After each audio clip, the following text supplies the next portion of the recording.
عليكم ورحمة الله وبركاته. بسم الله الرحمن الرحيم.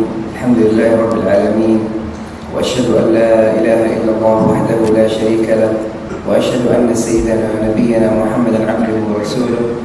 اللهم صل وسلم وبارك وأنعم عليه وعلى آله وأصحابه أجمعين، ثم أما بعد. في الحقيقة يعني أنا مسرور سرور كبير جدا أنني جئت مرة ثانية إلى هذه المدينة، والحقيقة أنا لا أخفيكم أنني اشتقت حقيقة إلى المجيء إليها، يعني لم أجئ فقط وإنما جئت شوقا، ولما وجدته من لطافة عجيبة يعني يتمتع بها حقيقة سكان هذه المنطقة. Bismillahirrahmanirrahim. Setelah mengucapkan Alhamdulillah, bisa juga bahasa Indonesia, dan berselawat kepada Nabi besar Muhammad SAW. Syekh Dr. Abdul Rahman Al-Iwaji menyampaikan kepada kita rasa bahagianya sampai di Indonesia. Dia tekankan bahwasanya kedatangan dia ke sini bukan kedatangan seperti datang biasa. Ini datang yang kedua kali, tapi datang dengan rindu, bukan sekedar datang. Terus terang saya sampaikan kepada beliau, saya datang ke sini dengan rindu kepada Indonesia. ولهذا إن شاء الله أنا عازم على تعلم اللغة الإندونيسية ونستغني عن الشيخ بدر إن شاء الله. Karena saya datang di sini karena rindu, maka saya ingin sekali untuk bisa berbahasa Indonesia dan belajar dengan Sutrisno. Banyak yang lain insyaallah. الحمد لله. حقيقة نود إن شاء الله أن نتكلم اليوم على أمر مهم حقيقة، وهو فيما يتعلق بالقرآن في شهر رمضان. القرآن في شهر رمضان، الله تعالى يقول: شهر رمضان الذي أنزل فيه القرآن هدى للناس وبينات من الهدى والفرقان. معنى هذا أن القرآن قد أنزل في هذا الشهر الكريم. الله تعالى يصطفي من الناس، واصطفى الأنبياء، وخير الأنبياء أولي العزم، وخير أولي العزم محمد صلى الله عليه وسلم. والله تعالى يصطفي من الملائكة، فاصطفى جبريل وميكائيل فضلهم على الملائكة. والله تعالى يصطفي شهور، واصطفى من الشهور شهر رمضان.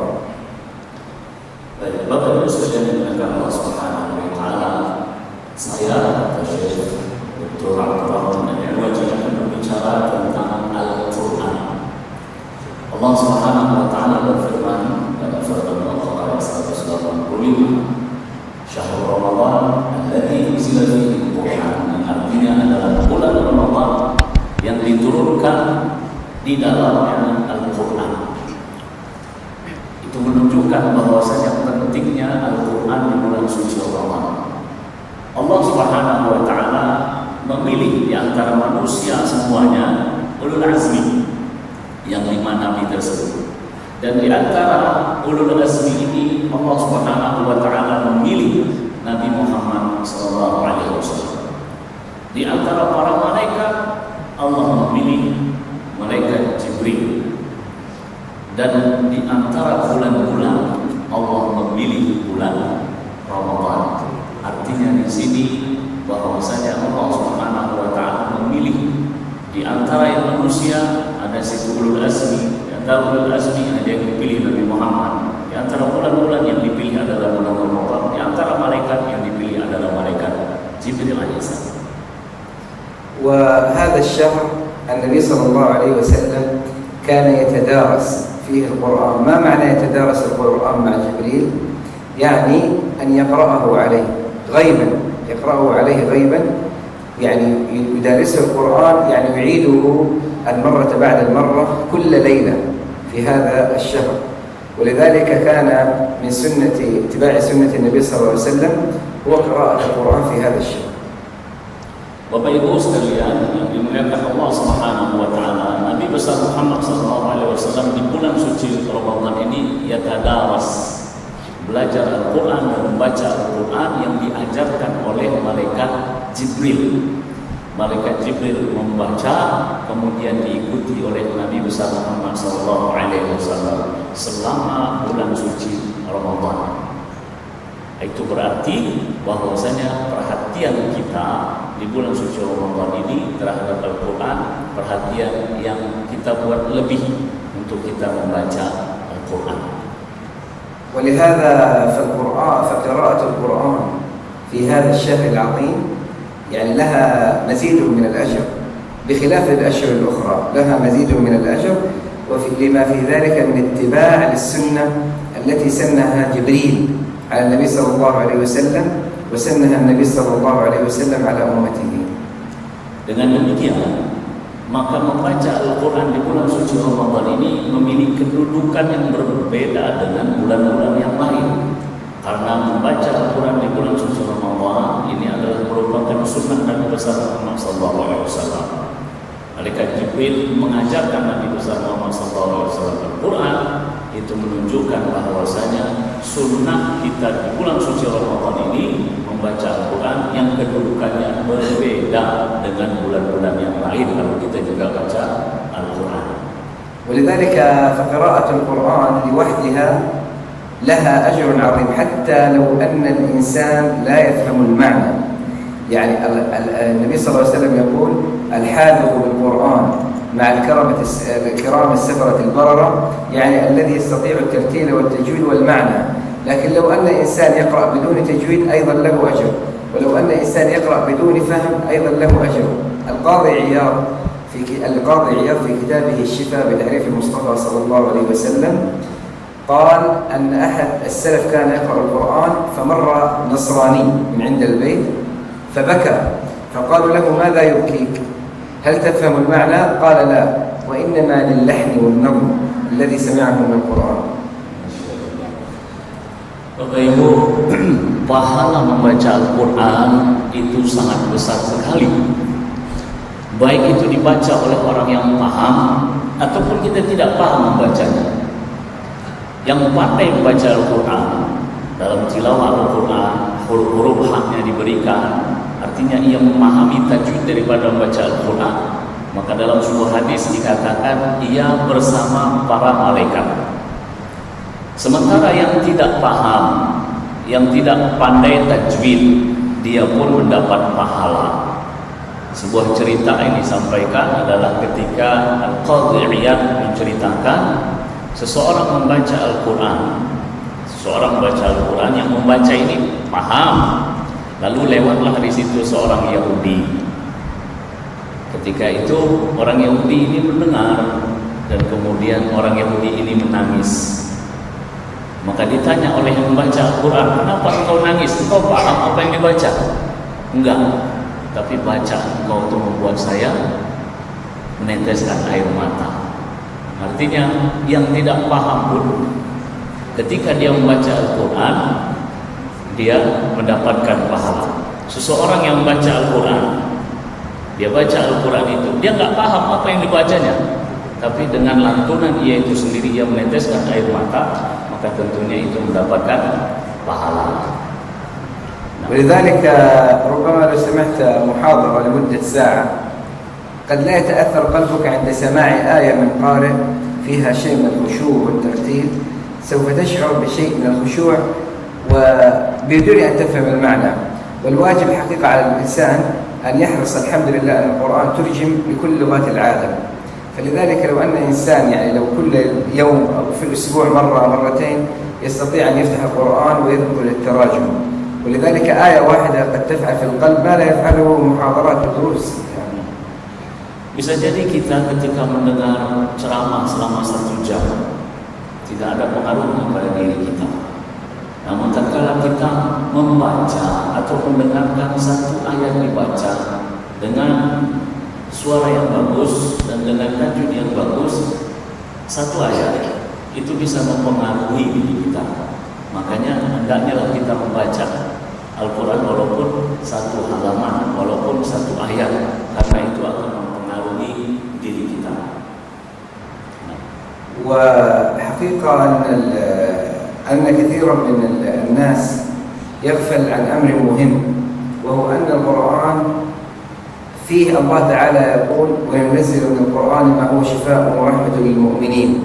الشفاء معروف، ولكن الرحمة هي في كل شيء. يعني القرآن علمنا أمور كثيرة، علمنا كيفية التعامل مع غير المسلم، وعلمنا كيفية التعامل مع الصغير ومع الكبير ومع الزوجة ومع الأطفال ومع الجار، حتى مع الجار. وكذلك علمنا أمور كثيرة، حتى علمنا كيفية التخاطب مع الوالدين، علمنا كيفية التخاطب مع الكبار. كل هذا موجود حقيقة في القرآن. Bapak Ibu sekalian yang dimuliakan Allah Subhanahu wa taala, Al-Qur'an Al-Karim banyak manusia ataupun orang-orang yang kurang memahami. Ketika Allah Subhanahu wa taala berfirman, yang artinya adalah bahwasanya Al-Qur'an sebagai syifa, sebagai penyembuh, dan Al-Qur'an sebagai rahmah. Ketika kita berbicara tentang Al-Qur'an sebagai penyembuh, rata-rata kita insyaallah paham. Namun ada yang lebih daripada itu, di mana Al-Qur'an adalah sebagai rahmat.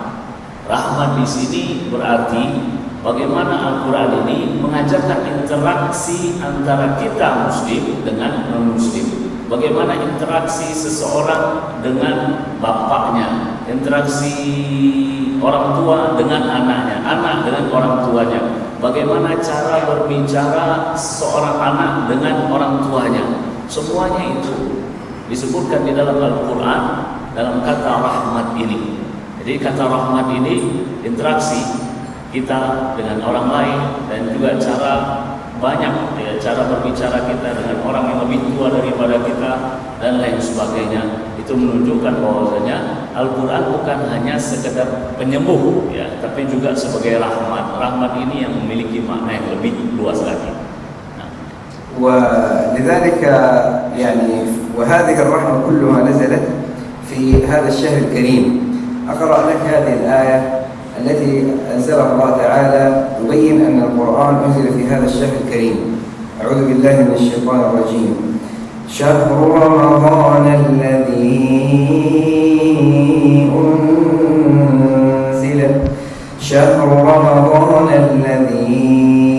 أنزل فيه القرآن هدى للناس وبينات من الهدى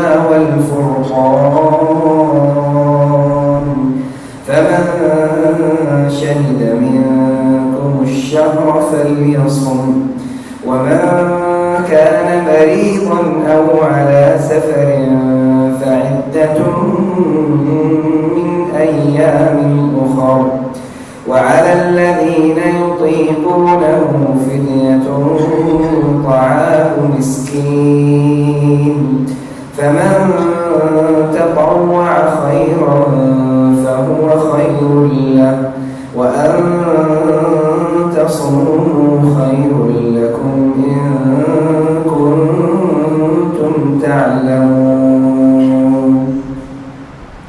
ينظر في هذه الآية أخبر الله تعالى أمرين عظيمين، وهو عظمة القرآن وعظمة هذا الشهر الذي أنزل فيه القرآن وصيام هذا الشهر. إذن اجتمعت فضيلتين عظيمتين في هذا الشهر. Bapak Ibu sekalian yang dimuliakan Allah Subhanahu wa taala, di antara rahmat daripada Allah Subhanahu wa taala diterangkan di dalam ayat 185 surat Al-Baqarah yang dibacakan dengan suara yang indah tadi. Bagaimana ketika Syekh kita membaca, perasaan Bapak Ibu sekalian? Nyaman? Nyaman. Karena sudah nyaman, saya tidak mengulanginya lagi. Di dalam ayat ini Allah Subhanahu wa taala menyampaikan dua keagungan. Keagungan yang pertama adalah keagungan Al-Qur'an itu diturunkan di bulan suci Ramadan.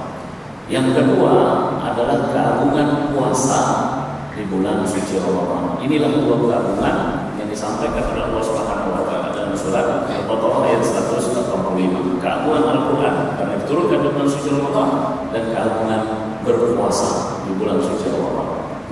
وقد كان الصحابة رضي الله تعالى عنهم حريصون جدا على تعلم القرآن في كل السنة وبالأخص في شهر رمضان. فقد كان بعض الصحابة يعني يكتبون القرآن وبعضهم لا يعرف الكتابة، ليس كل الصحابة كانوا يعرفون الكتابة، فكان الذين لا يعرفون الكتابة يحفظون والذين يستطيعون الكتابة كانوا يكتبون، وهكذا حتى وصل إلينا القرآن كما أنزل، كما قال الله إنا نحن نزلنا الذكر وإنا له لحافظون. Begitu juga para sahabat memperhatikan Al-Quran. Di antara sahabat ada yang bisa menulis, di antara sahabat yang ada hanya menghafal. Maka mereka melakukan apa yang mereka miliki. Artinya yang bisa menulis, mereka menulis Al-Quran ini. Yang menghafal, ya sudah mereka menghafal saja. Ini bentuk perhatian para sahabat terhadap Al-Quran. وقد اختلف العلماء في أول يوم نزل فيه، فبعضهم يقول يعني يوم 17 وبعضهم يقول ليلة 27، ولكنهم اتفقوا على أنه نزل في رمضان لنص الآية شهر رمضان الذي نزل فيه القرآن. Ulama berbeda pendapat untuk tanggal turunnya Al-Quran. Ada ulama yang menyampaikan turunnya Al-Quran itu di tanggal 17 Ramadan. Ada yang mengatakan Al-Quran itu turun di malam ke-27. Tetapi para ulama ini sepakat bahwasanya Al-Quran turun di bulan suci Ramadan. وفي الحقيقة يعني أن النبي صلى الله عليه وسلم أخبر عن قارئ القرآن أو حافظ القرآن يوم القيامة، ففي يوم القيامة يقرأ الإنسان ما حفظ حتى تكون منزلته عند الله عند آخر آية يقرأها، هذا فضلا عن أن يلبس والديه التيجان يوم القيامة. Subhanallah, keutamaan daripada Al-Quran adalah kedudukan kita di akhirat nanti. Jadi kedudukan kita di akhirat itu sesuai dengan akhir bacaan kita di dalam Al-Quran. Di samping itu juga orang yang hafal Al-Quran, maka ia akan menjadi seseorang yang akan memasangkan mahkota untuk kedua orang tuanya.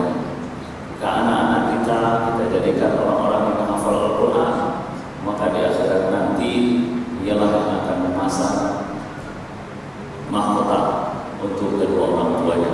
Itu di antara keutamaan seorang yang menghafal Al-Quran.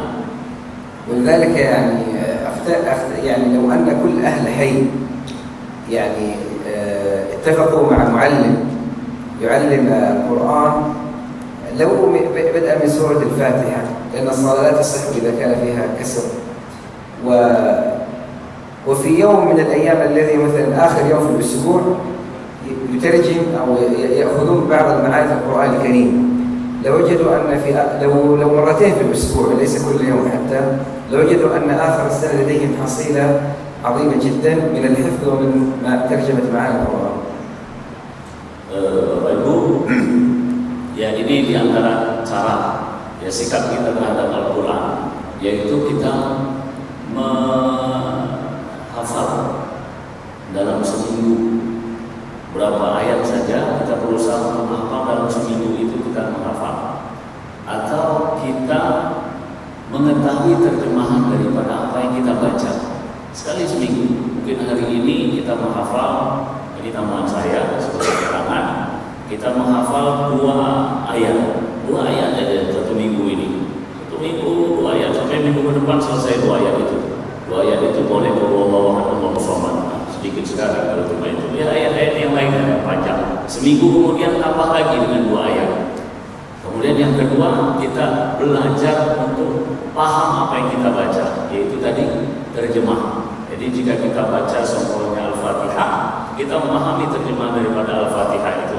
Tidak hanya membaca, apalagi saking hafalnya cepat sholatnya kita bangsa ya. Jadi satu, kita hafal sekali seminggu boleh, sekali sebulan boleh, tapi ada usaha untuk menghafal. 2, kita berusaha untuk memahami apa yang kita baca dari Al-Quran. ولذلك نريد الآن أن نأخذ بعض الأمثلة من الآيات القرآن الكريم المبتدئين في كيفية التعامل مع الحياة بأكملها يعني. مثلا في كيفية التعامل مع الجيران. القرآن دائما يكرر والجار ذي القربى، يبين عظمة الجار أيضا في القرآن، وأن وجوب الإحسان إلى الناس كافة، ولكن الجار القريب يكون الإحسان إليه أخص. Di dalam Al-Quran juga menerangkan banyak hal, diantaranya interaksi kita dengan seluruh manusia. Tapi ada hal yang merupakan interaksi khusus. Jadi ini banyak diulang di Al-Quran yang menunjukkan perhatian Al-Quran terhadap apa yang disampaikan. Yaitu apa? Interaksi dengan tetangga. Dan interaksi dengan tetangga ini merupakan interaksi yang khusus, berbeda dengan interaksi seluruh manusia. Itu menunjukkan apa? Bahwasanya Al-Quran memperhatikan cara kita. Nah, cara ini disampaikan dalam Al-Quran. Caranya adalah berbuat baik kepada tetangga. Itu hal yang lebih khusus daripada berbuat baik ke seluruh manusia, iya, tapi ada yang lebih khusus, yaitu tetangga kita. أيضا أمر القرآن بالتعامل مع الناس بالقول الحسن وقولوا للناس حسنا، ولكن حقيقة للأسف يعني بعض المسلمين في كل مكان، يعني حتى عندنا في المدينة وفي مكة وفي كل مكان يقرأ وقول للناس حسنا، ولكن عند أدنى مشكلة تجد أنه من أشرس الناس يعني.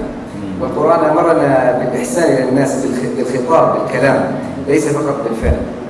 Di antara berbuat baik dengan orang ataupun dengan manusia, dalam Al-Quran disampaikan kita interaksi dengan manusia dalam bentuk perkataan baik kepada manusia.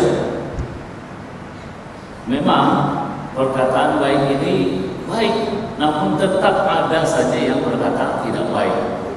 Di Madinah juga ada, di Makkah juga ada. Permasalahan sedikit akhirnya keluar perkataan yang tidak baik. Saya beri contoh yang tidak diberi contoh oleh saya beri contoh. Contohnya kita naik mobil ataupun naik motor, tentu ada yang nyalip, gitu. Apa yang kita ucapkan? Terkadang kata-kata yang tidak baik itu keluar di saat seperti itu. Nah, Al-Quran mengajarkan kita untuk berkata baik. Al-Quran mengajarkan kita untuk berlaku baik. Penekanan yang terakhir ini adalah perkataan yang baik. Dia kelihatan mudah, tapi susah. أيضا أمرنا بمعاملة غير المسلمين بالتي هي أحسن، لكن إذا لم يتعدى على الدين بالتي هي أحسن. أذكر مرة كان رجل نصراني أسلم، فقلت له أنت يعني كان دكتور ومشهور، قلت له أنت ما شاء الله إنسان ذكي، يعني لماذا تأخر إسلامك؟ قال أنا المفترض أنني أسلمت قبل 6 سنوات، ولكن أتيت إلى شيخ مسلم وسألته عن مسألة يعني يريد أن يبيح له شيء محرم في الإسلام، فقسى عليه الشيخ بالكلام، فهرب 6 سنوات ثم رجع للإسلام. يعني مرة هذا الرجل النصراني أسلم، فأنا قلت له لماذا تأخر إسلامك؟ قال أنا المفترض أنني أسلمت قبل 6 سنوات، ولكن سألت شيخ مسألة فقسى علي وشتمني، فهربت من الإسلام 6 سنوات ثم رجع. Yani wajadilhum billati hiya ahsan. Baik, dalam Al-Quran juga disampaikan kepada kita bagaimana interaksi dengan non-muslim. Ya, Syekh menceritakan kepada kita pengalaman dia ketika seseorang yang doktor, dia itu masuk Islam dan ditanya oleh Syekh, kenapa engkau lama sekali tidak masuk Islam? Dia katakan, sesungguhnya saya ini 6 tahun yang lalu sudah pengen masuk Islam. Tapi ketika saya bertanya dengan seorang syekh, maka perkataannya itu kasar sekali, sehingga saya tidak mau masuk Islam. Artinya di sini perkataan baik itu mempengaruhi orang yang kita ajak untuk berbicara. Dan Al-Quran mengajarkan kita umat Islam ini untuk berinteraksi dan berkata-kata baik sampai pun kepada non-Muslim. Dan itu contohnya bisa masuk Islam karena perkataan yang lembut, perkataan yang baik. Yang dia mundurkan selama 6 tahun karena mendapat perkataan yang kasar dari sama-sama seorang syekh juga. Ya, syekh itu ya orang yang dikategorikan syekh itu berarti dikategorikan orang yang berilmu namun kurang untuk berkata baik, sehingga orang ini tidak tidak jadi masuk Islam. 6 tahun cukup lama daripada musyrik jadi masuk Islam. ولكن يعني في نفس الوقت يجب أن نكون أقوياء في الذي يعني معاند، في الذي يريد أن يخترق المسلمين أو الذي يجب أن نكون أقوياء في العقيدة متمسكين، نرد عليه أيضا برد يعني مفهم له حتى لا يتخلل الشك والخلل إلى بعض نفوس المسلمين. Ya tentunya kita hendaknya juga mempunyai ilmu, kita mempunyai akidah yang kuat sehingga kita bisa memahami orang tersebut. Ya kita berlaku baik, berkata baik kepada non-muslim. Tadi ada disampaikan, iya kita berlaku baik, berkata baik kepada non-muslim selagi mereka itu tidak memusuhi kita. Ya, selagi tidak memusuhi kita, kita berlaku baik kepada mereka. كذلك أمرنا القرآن بالإحسان للفقراء والمساكين، إنما الصدقات للفقراء والمساكين. يعني تجد أن القرآن لم ينسى الفقراء الذين يعني لا يجدون لقمة العيش، الذين لا يجدون طعام مأوى شراب ملبس. القرآن أمرنا بتفقد أولئك المساكين الفقراء ونعطيهم من الصدقات. Sebagaimana juga Al-Quran yang selanjutnya adalah perhatian kepada fakir dan miskin. Ya, Al-Quran, Allah Subhanahu wa Ta'ala melalui Al-Quran memperhatikan interaksi dengan fakir miskin. Artinya Al-Quran ini tidak melupakan, Islam tidak melupakan fakir dan miskin. Jadi bagaimana caranya kita juga berlaku baik kepada fakir dan miskin. Berlaku baiknya dengan perkataan, berlaku baiknya dengan beri makan dan lain sebagainya, yaitu menanamkan kebahagiaan pada diri orang-orang fakir dan miskin. أيضا القرآن أمرنا بالقول العدل، وإذا قلتم فاعدلوا، فأمرنا بالعدل مع أنفسنا أولا ثم مع المخالفين ثم مع الأبناء ولذلك جاء رجل إلى النبي صلى الله عليه وسلم فقال أعطيت أحد أبنائي أرضا، قال لا أشهد على باطل، أو أعطيت كل ولد، قال لا، قال إني لا أشهد على باطل. فالقرآن أمرنا أيضا بالعدل. Al-Quran juga mengajak kita dan meminta kita untuk berlaku adil kepada diri kita, kepada anak, kepada orang lain. Tetap kita berlaku adil. Suatu ketika seseorang ditanya yang telah memberikan tanah kepada salah satu anaknya. Kemudian Rasulullah SAW bertanya, engkau memberikan tanah kepada anak ini, anak yang lain di mana? Enggak, katanya, saya enggak beri kepada yang lain. Jadi anak ini saja yang dikasih. Rasulullah SAW, jangan seperti itu, bersikap adilah. Kalau dikasih ini, yang lain juga dikasih. Nah, itu bentuk daripada perintah ajakan Al-Quran tentang keadilan bersikap, berinteraksi, baik sama anak diri sendiri ataupun orang lain. أيضا القرآن أمرنا بالتعامل مع المعتدي علينا، الاعتداء اللفظي والجسدي بأمرين: إما أن نكظم الغيظ والكاظمين الغيظ والعافين عن الناس، وإما أن نعاقب بالمثل، وإن عاقبتم فعاقبوا مثل ما عوقبتم به. Yang selanjutnya adalah bagaimana berinteraksi dengan orang yang memusuhi kita, yang memusuhi, ya, berkata kotor dia dengan kita, seumpamanya dia berlaku buruk dengan kita. Maka kata Syekh ada dua. Yang pertama, tahan amarah. Yang kedua, sebagaimana orang itu melakukan, kita juga lakukan seperti apa yang ia lakukan. Jadi dua.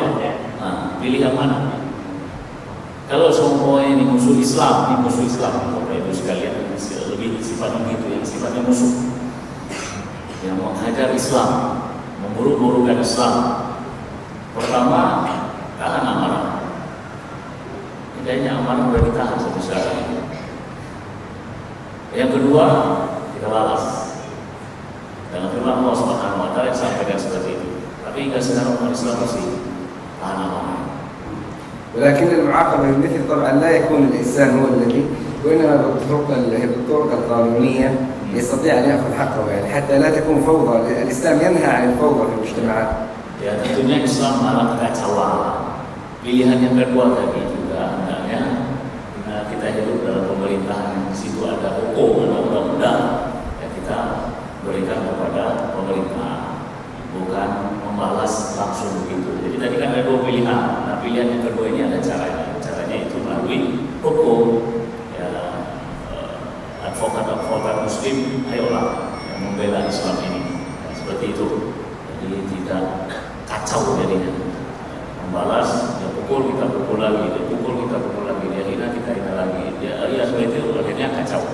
Islam tidak menginginkan kekacauan seperti itu.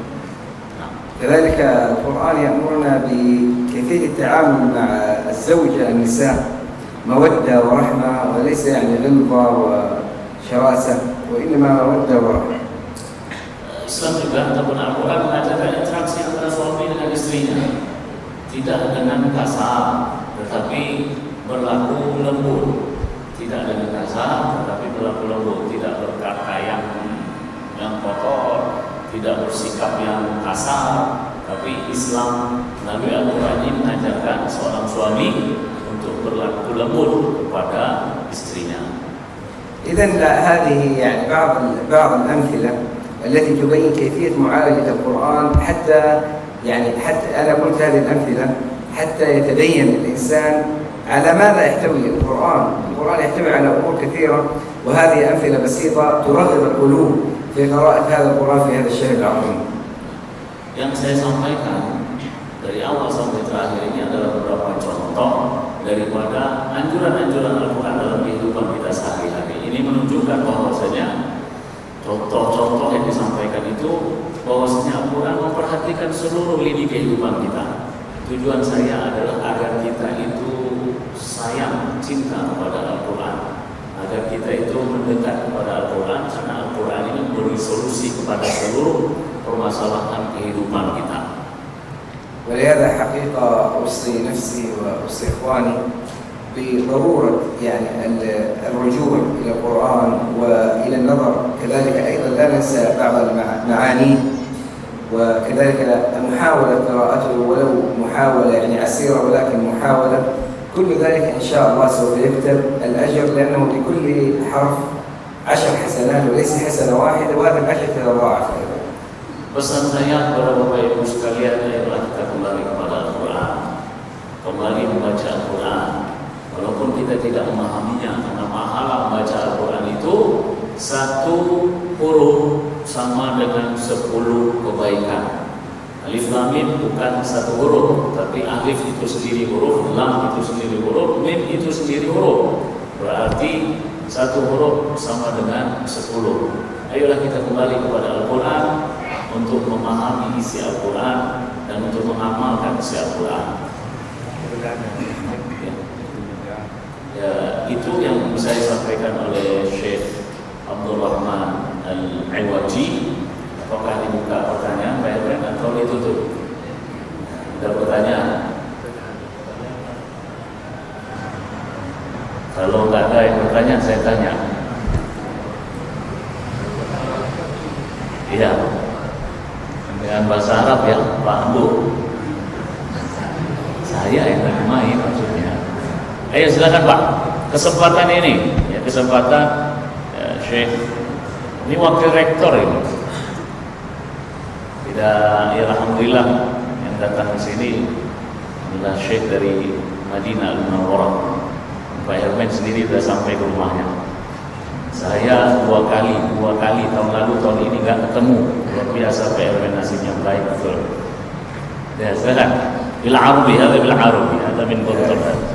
Min Gontor, min Rushdi, Fajriansa.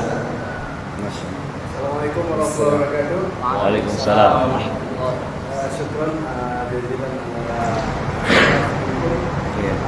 Assalamualaikum Mungkin kaifiat as-salah di matadarus hifzul Quran atau ribatul salah di hifzul Quran.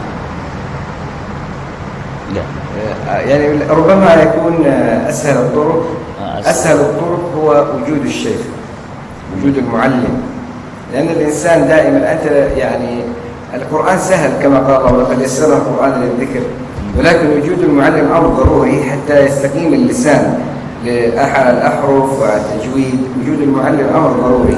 بعد ذلك المعلم يعطيك الطريقة، تحفظ قدر ما تستطيع، وهذا يتفاوت فيه الناس. بعضهم يحفظ سطر، بعضهم نصف صفحة، بعضهم صفحة، فهذا يتفاوت فيه الناس، وتراجع معه في التوزيع. Pertanyaannya bagaimana supaya mudah kita menghafal Al-Quran? Caranya adalah duduk bersama syekh ataupun guru ataupun ustaz yang paham membaca Al-Quran. Ya, ha itu dibaca ha, huruf ain dibaca ain, bukan ain.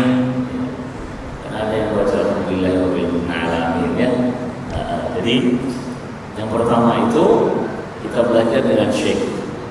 Karena dengan belajar dengan syekh ini kita mengetahui hukum huruf-hurufnya, hak daripada huruf-huruf itu. Pertama. Yang kedua, nanti syekh ini ataupun ustaz ini di sini kan sudah ada Pak Irman ya. Tadarus itu alhamdulillah luar biasa. Jadi ustaznya ini yang beri tugas, kamu menghafal satu halaman. Kamu nampaknya satu ayat aja lah. Nah, itu kan ustaznya yang tahu. Dipaksa kawannya menghafal 2 halaman sementara 1 ayat aja. Baca sekarang hafal, besok dia lupa. Jadi itu yang tahu ustaznya. Nah, makanya belajar yang pertama mempermudah kita menghafal itu adalah belajar dengan syekh. Jadi bacaan kita itu jadi benar dan hafalan kita pun disetor kepada syekh itu. Tapi kalau sampai tidak ada setoran itu biasanya susah. Ya, Al-Quran perlu dimurajaah. أو حتى على شريط يعني. Ataupun bisa dengan mendengarkan dari kaset. Karena kaset sekarang nggak ada kaset sekarang ya. Ya, flash disk ataupun CD ataupun ya banyak cara. Di antaranya adalah yang utama itu belajar dengan siapa kita belajar. Karena kalau menghafal sendiri bacaan kita belum tentu itu benar. Jadi kalau sama syekh sudah insyaallah itu benar bacaannya. ولكن لا يكلف الله نفسا إلا وسعها، فالإنسان بحسب استطاعته وسهولته يعني لا يجهد نفسه في شيء. Iya. Nanti jangan dipaksa lagi ini. Kalau memang kadar hafalannya segitu, udahlah jangan dipaksa. Itu maksudnya. La yukallifullahu nafsan illa wus'aha. Kadarnya cuma bisa 1 ayat 1 tahun. Ya udah jangan dipaksa. 1 ayat 1 tahun parah kali itu. Ya. Jadi ya sekuat kemampuannya, semampu-mampunya gitu. Mampunya. Jangan memaksa. Allahu a'lam. يعني نختم. Ada lagi? Syuruk lisan. على وجه. دقيقة.